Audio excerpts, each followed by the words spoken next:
football game. I'm at the grocery store. What? I'm at the combination football game and grocery store. Wait, you're at the football game What? and the grocery store? I'm at the combination football game and grocery store. Groceries through Instacart, delivered to my door. I don't have to choose between football and the grocery store.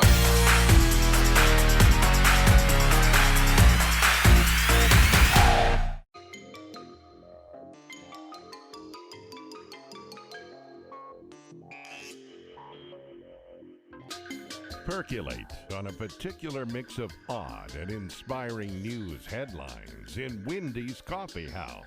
Newsmakers with a penchant for the unknown, unexplained, and unusual share their experiences with UFOs, ghost encounters, near-death experiences, and more for your own unique blend of Wendy's Coffee House Curious. And now, here's Wendy. Well, we're getting a taste of winter. Yeah, I do traffic reports. Accident Central. It's that texting. I'm serious. This is one of those things where, reality hits the fan.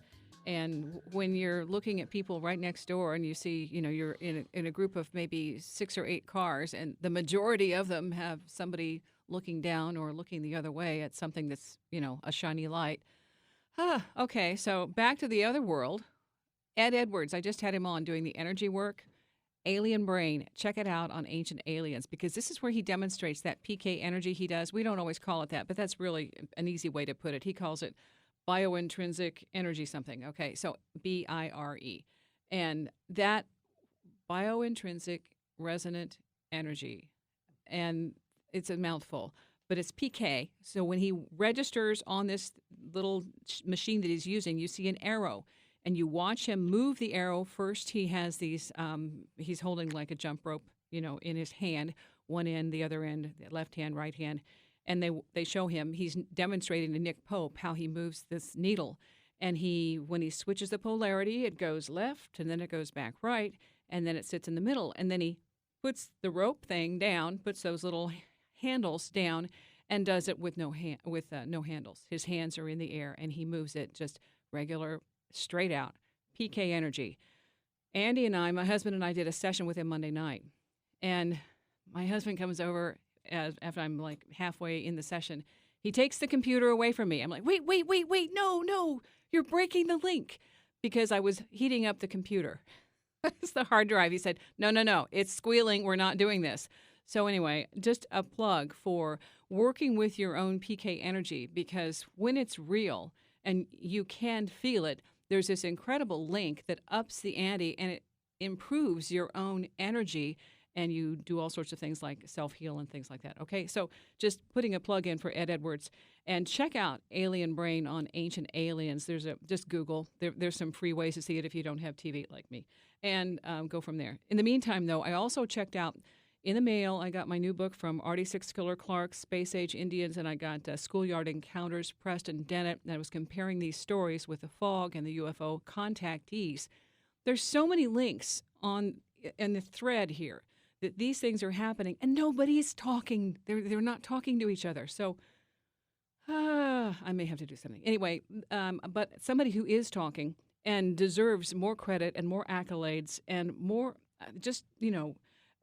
I guess in some way, shape, or form, kudos for having done this and stuck with it since she had 3 near-death experiences in 1997, is PMH Atwater. And I swear, she's been plugging away, collecting all of this data, and still, people have not heard and realized how much she has done over the past few decades. So PMH, I just want to say thank you. You have been working your tail off. You were supposed to be done after 3 books. That was your agreement, and yet you're still going. Congratulations. Well, some of us just keep doing it. Well, I saw you wrote to Kenneth Ring, and I tried to get him on the show. He said, I'm retired. And that part of it, though, is that, you, with your near-death experiences at the beginning, before anybody was writing about it, before there was a term for it, you were right there going, what the heck just happened? Well, Ken, was the one who discovered me. Yeah. I was out doing my own research. I did not know anybody else was doing research. I did not know anything about Raymond Moody or his book. None of that was known to me. I was just out doing what I was told to do by this incredible voice in my third near-death experience. So I was just, Ken tracked me down by phone. He came over to stay with my husband and myself for the weekend. And we talked and talked and talked. He finally said to me, "You're ahead of everybody else. So you've got to come up to Storrs, Connecticut, and meet your compadres." I didn't know I had any. And that was when he was in Storrs, teaching at the University of Connecticut. So I had to come up there and go through the files of the International Association of Near-Death Studies, find out what they were doing, find out about Raymond Moody, find out about the whole crew, and everyone else was finding out about me because I was ahead of everybody. Yeah. Yeah. And the thing is that I guess the depth, since you had 3 of your experiences in one of my... I had 3 in 3 months, dear. I call it the heavenly sledgehammer effect. Yeah. One way to get your attention. And that's what's so phenomenal, though. The whole spectrum. My favorite part was when you got out and you were thinking, and then you realized every time you had a thought, there was a bubble that went with it. Well, that was certainly during my experiences.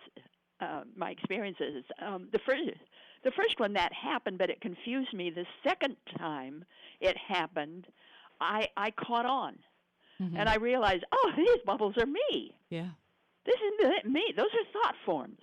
And I drew a whole bunch of them in the book, A Manual for Developing Humans. That was the third book I was told to write. Yeah. And it's filled with thought form drawings. Okay, so this, let's get back to this too. With those near-death experiences, you were told you would do 3 books. Okay, now let's go back, because the Forever Angels book, this is near-death experiences in childhood and their lifelong... That's number 18. Yeah, okay, what happened? Who's counting, right? Okay. Please, everybody know that at the time, I was studying to become a bank manager. I was taking classes at the American Banking Institute. A man whom I barely knew came into my home, raped me. I became pregnant, and all of my deaths came from complications from the miscarriage. Death number 1 was January 2. Death number 2, 4, that's 1977, January, Boise, Idaho. I'm a Westerner.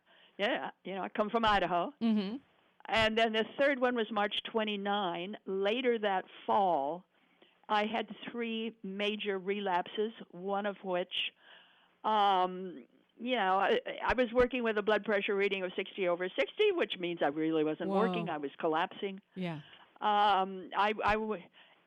In that year, I had to relearn how to crawl, how to stand, how to walk, how to climb stairs, how to run, how to tell the difference between left and right, see properly, hear properly, and rebuild all my belief systems. So it was a desperate year for me. Wow. Yeah. It was a troubled year for me, but at the same time, it was puzzling and it was wonderful because of what I had experienced. And I didn't know what to do with it all, except that in my third near-death experience, a voice, and I'll call it the voice like none other, because this wasn't an archangel, this wasn't an angel, guardian, none of that stuff. This was a voice so big and so powerful that it was beyond anything that I could connect with. And this voice was very specific. This voice said, and I quote, "Test revelation. You are to do the research, 1 book for each death. Then it showed me what that meant.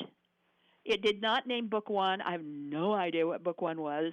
I'm thinking it might have been Coming Back to Life, my first book, which is still available over Amazon. Yeah.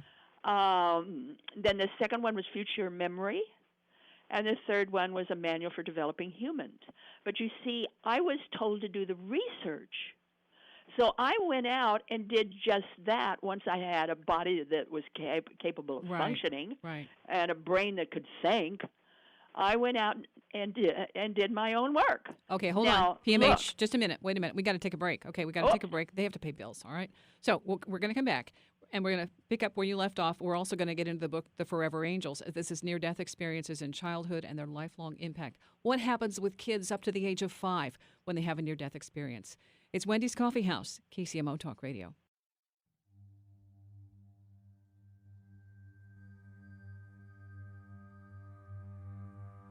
Wendy's Coffee House, KCMO Talk Radio.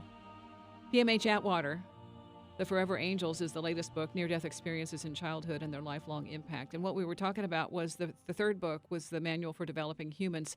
And the thing I have to get into, too, because you talked about the near-death experiences, and the thing that is most amazing, extraordinary for many who've had near-death experiences is the after effects, like increased psychic ability and other kinds of, electronic issues that you have little quirks around you.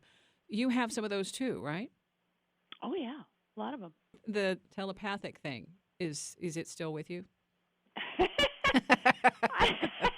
we're talking about after effects, let's talk about after effects. Okay. Bear in mind, I'm a cop's kid. I was raised in a police station. Police investigative techniques are my protocol. Yeah. So I'm a field worker. I don't deal with computerized questions. I'm a field worker. I'm working with the people. What I discovered was a pattern of after effects that are both physiological and psychological, both.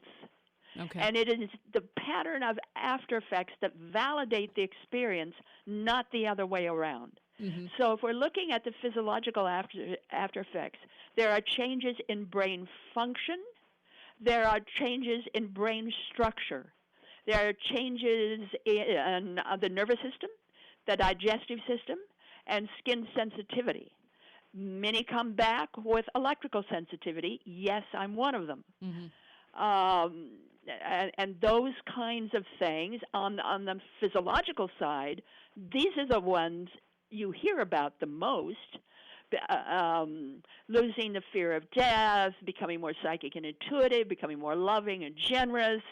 Many of these people become healers, teachers, ministers,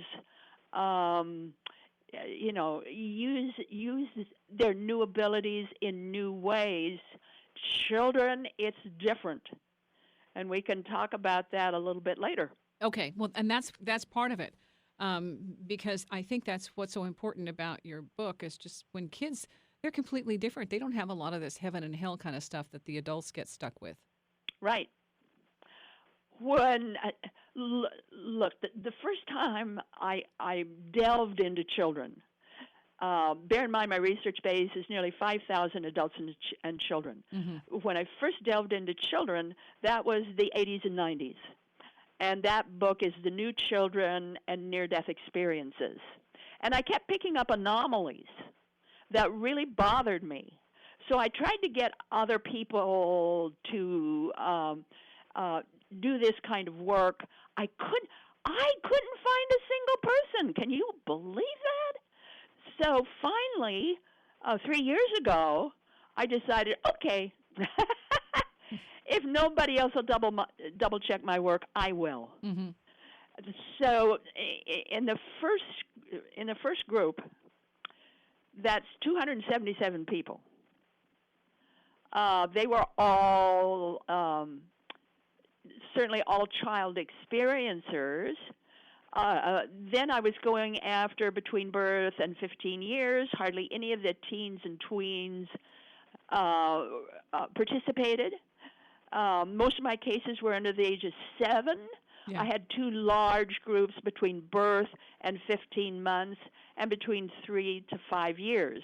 So therefore, I could take that first study and use it with this new study. Now, with this new study, I'm going after people in their who are in their 50s, 60s, 70s, and 80s, and I'm asking them, and they had to validate having had a near-death experience between birth and 5 years specifically. Mm-hmm. And so I asked them the question: having had a near-death experience at such a young age, did that have any effect across your life? And if it did, what? And so in essence, I was asking for essays. I cross-checked them whenever I could, called, emailed, all this kind of stuff to make sure I was getting valid data. Wendy, Yes. it's unbelievable. It's unbelievable what happened. I mean,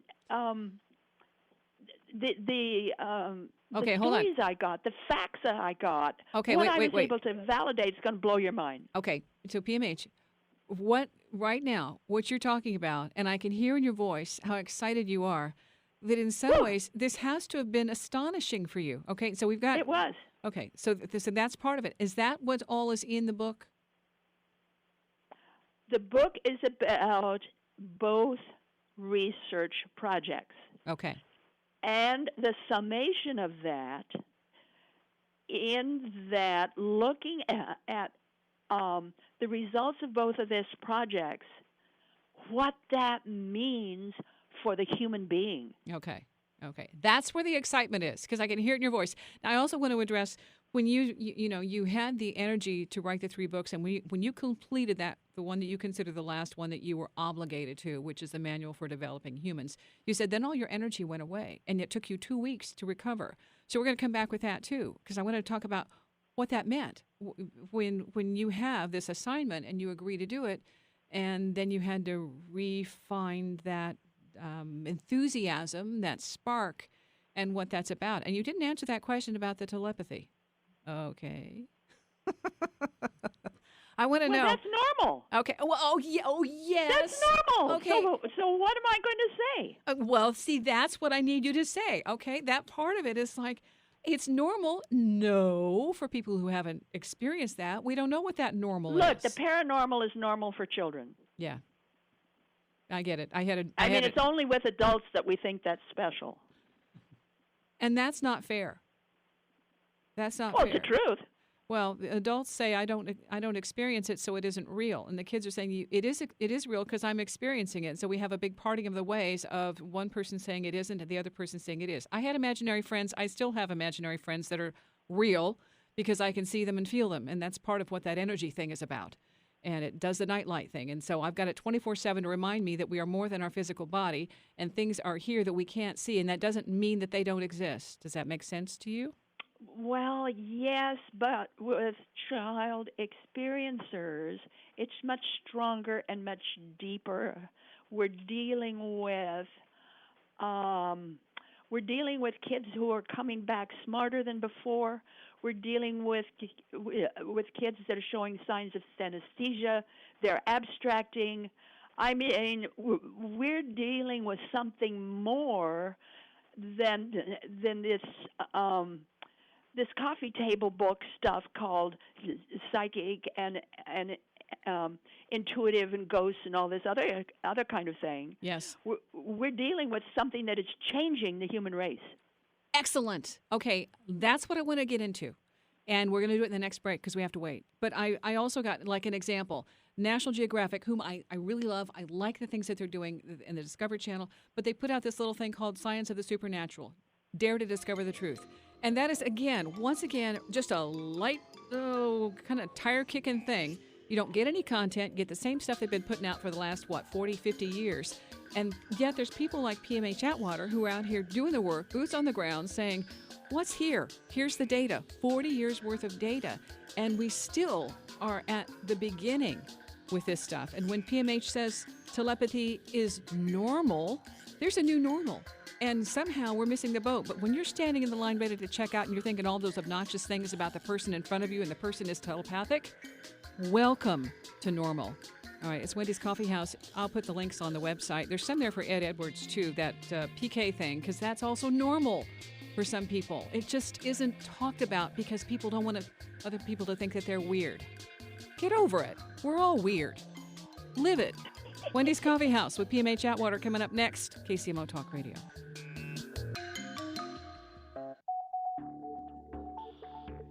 Wendy's Coffee House, KCMO Talk Radio. Thank you for listening. So if you are telepathic, welcome to normal. The thing is, people who are don't always tell other people, so they have that little edge. Then they surprise you, or not. They never admit it. They just surprise you and say, well, yeah, sure. And they don't give you a clue that they really know more than they're saying. So if we just act on that premise and tune up our own ability and start paying attention more with our sense instead of that logical brain thing, we'll expand like these kids. And you had the interviews in the book, and this is the book that we're talking about, 18, The Forever Angels, Near-Death Experiences in Childhood and Their Lifelong Impact, talking about how their DNA is changing. And during the break, we were talking about the indigo kids, and that's just, I'm tired of hearing that because I think it's misdirected and mislabeled. Does that make sense to you? Yes, I wrote a whole book about it called Children of the Fifth World. What is happening now is our children are being born and are coming into the earth plane differently. The human race is changing. So you've got labels like indigo, crystal, starseed, all of these different labels that we call children. Hey, take all those labels, kick them out the door. It's nonsense. Then take the characteristics, each of those labels supposedly described, bunch them together, and you have the pattern of the new kids. And these are the ones, this is the fifth dimension that's coming in. What do they have? What do they have? Their attributes. How can I describe it? It's like it's a bump up in the human race. It's what's happening with near-death kids. They get that bump up in the human race. You can easily look at the new kids and look at near-death kids, and there's a lot of similarities. The similarities: heightened senses, vivid imagination, intellectual curiosity and drive. They're psychic, they're intuitive, and they're lonely. They have a higher IQ, the deep capacity to care, great potential for the ethical path. They're aware of future moments, strongly independent, even if shy, and they have a nonlinear development. Yeah. So you want to know more about the new kids? Read Children of the Fifth World. Okay.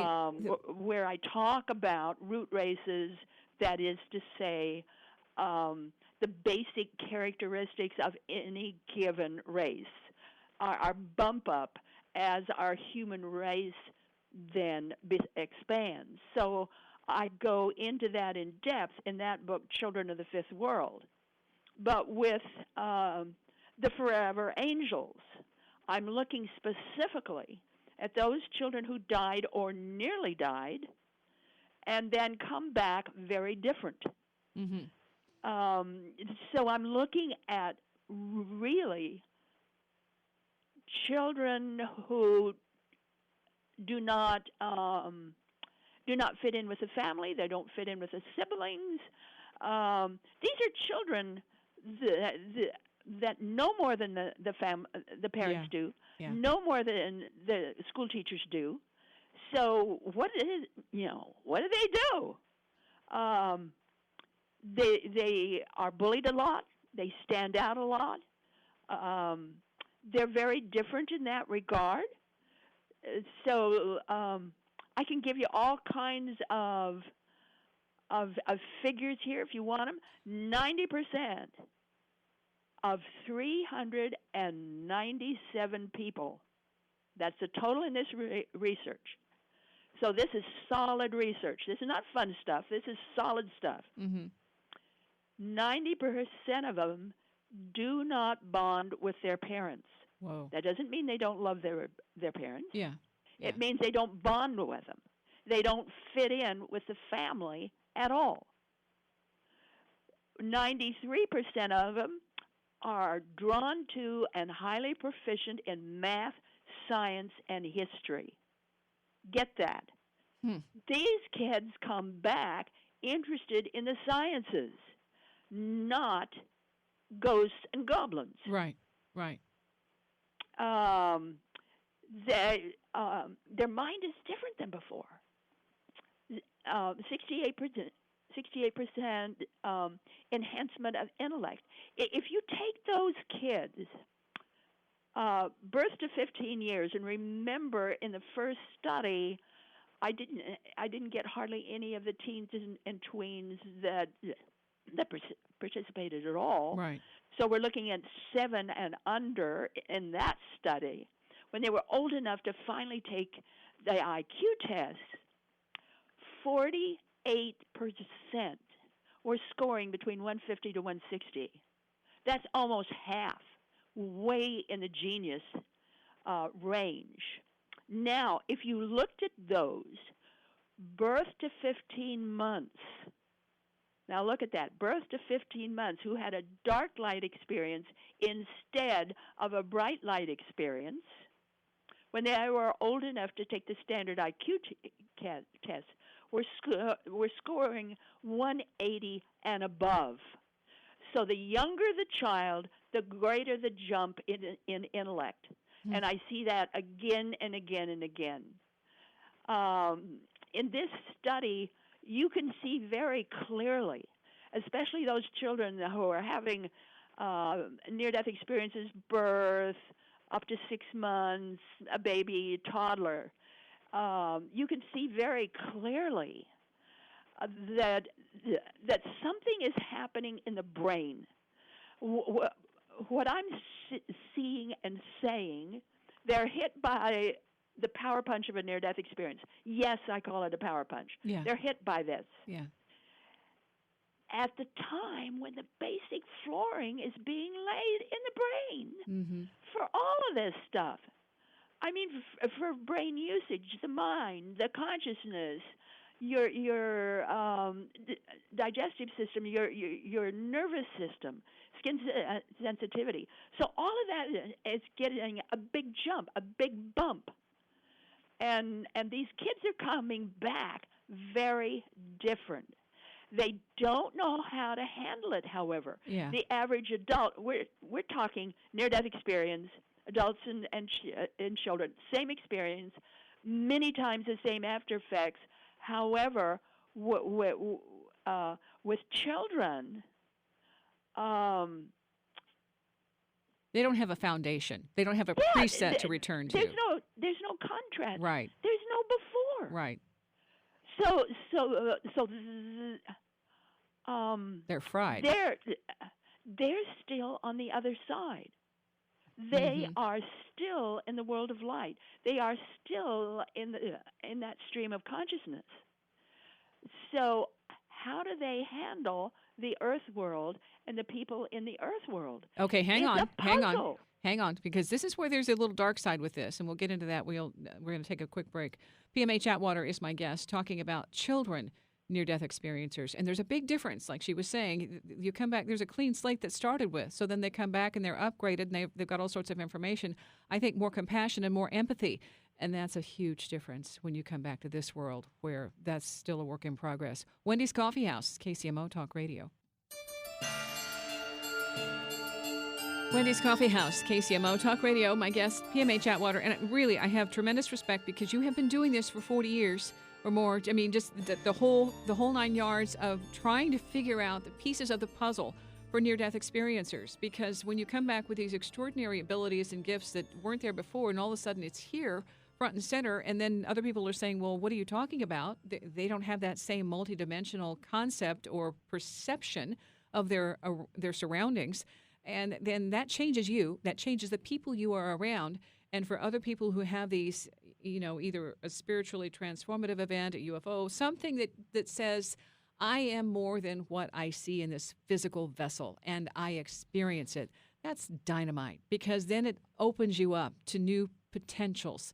And the thing about the kids who come back and they don't have any kind of frame of reference of what it was like, how they were grounded, what their community was, the rules, so to speak, until you branch out, then they've come back, and I think they would have more sensitivity and more awareness of the beauty of everything that's here and the wonders, and that it would be tough to reconcile if your community doesn't reflect that.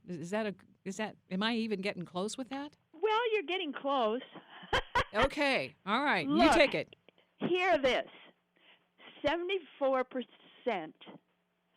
were very successful in their career.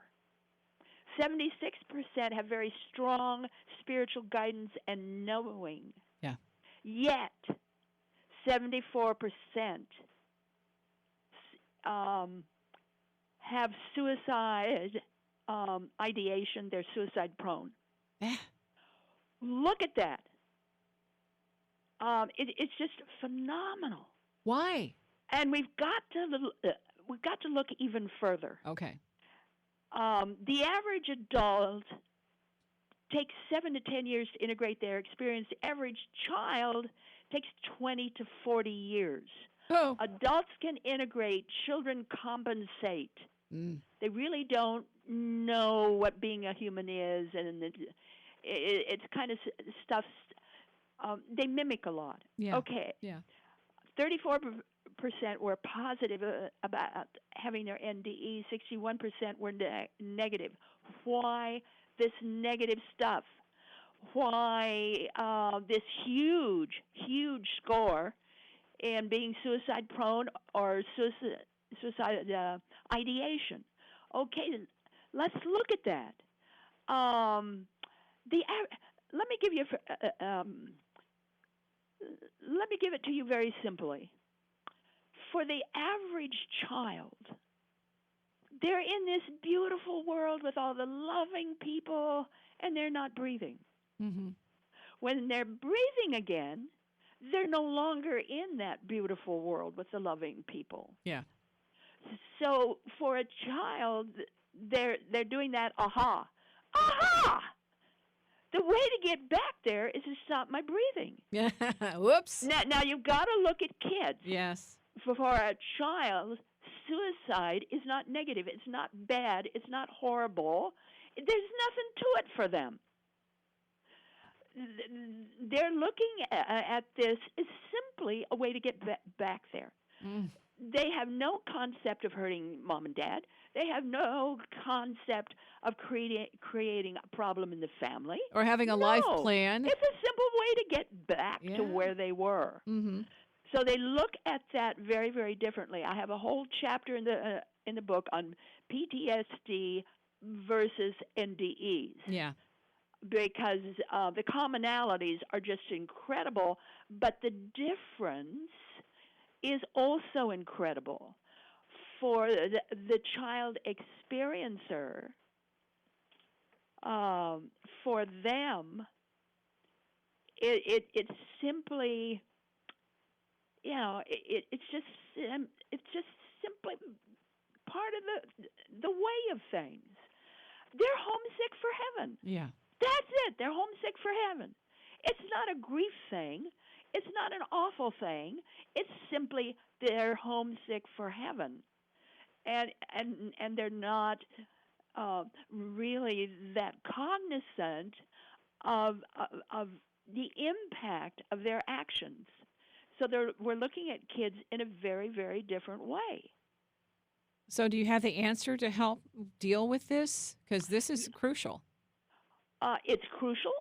I cover this a lot in the book, The Forever Angels. I also cover it in the New Children and Near-Death Experiences. In the back of that book, there's a large resource section, and I give a lot of tips and ways of handling this that are very simple, that won't cost you anything or hardly anything, that any parent can do. So,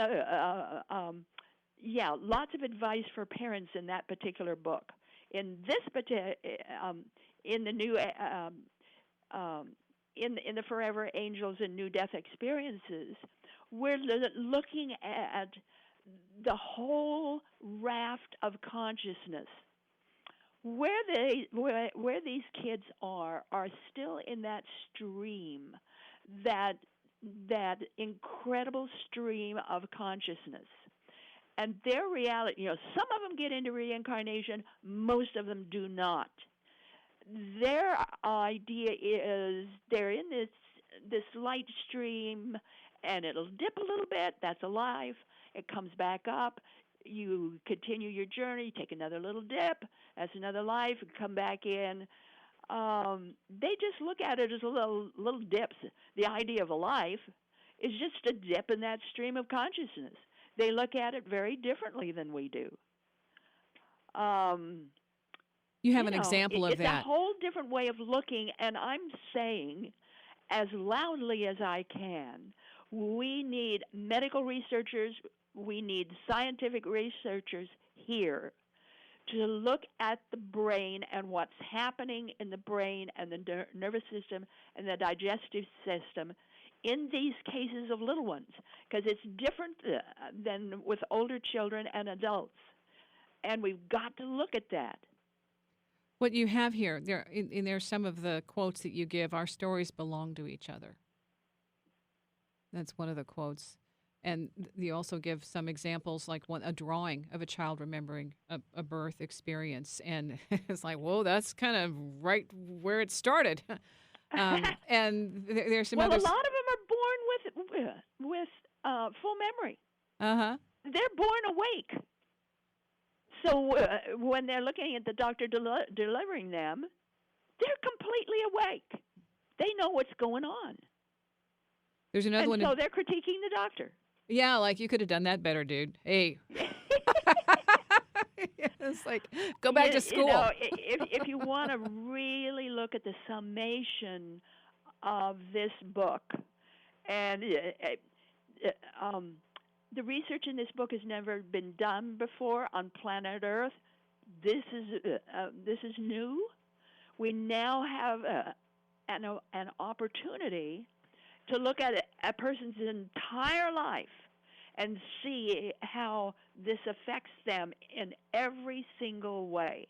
Mm-hmm. So if you're looking at a summary here of what this book is telling us, children tell us there is an ongoing stream of consciousness, that past, present, future are but one continuous reality, that time does not exist, and that consciousness itself moves from one dimension to another in a continuous and forever opportunity for all of us to be the forever angels we already are. Excellent. Okay, now we have to leave. Okay, PMH Atwater. Thank you. I appreciate what you're doing. I think this is a fantastic book, and I know you're not done because you have so much energy. That upload that you got, you're gonna. There's and the new children's book. We've got to talk about those next time. Yeah. Okay. So there you go. So if you're wanting to get the book, The Forever Angels, Near-Death Experiences, it's in paperback. You can get it on PMH's. You can get it anywhere. Yeah, Amazon, PMH's website. But in the meantime, though, the thing about... Look, I produce a free monthly newsletter, so get on my website. Get on the website. And subscribe to that newsletter. Okay. In the meantime, though, don't go anywhere. No dying in advance, okay? PMHAtwater.hypermart.net, because there's a lot going on here. My website, PMH, it's www.pmhatwater.com. Got it. See ya. When things feel a bit chaotic, Instacart helps deliver milk and sausage. Add a little life to your cart. Get stuff from literally all your stores, from baby wipes to albacore. Add a little life to your cart. Instacart helps get your groceries. Your first 3 deliveries are free. Download Instacart. Add life to cart. Terms apply.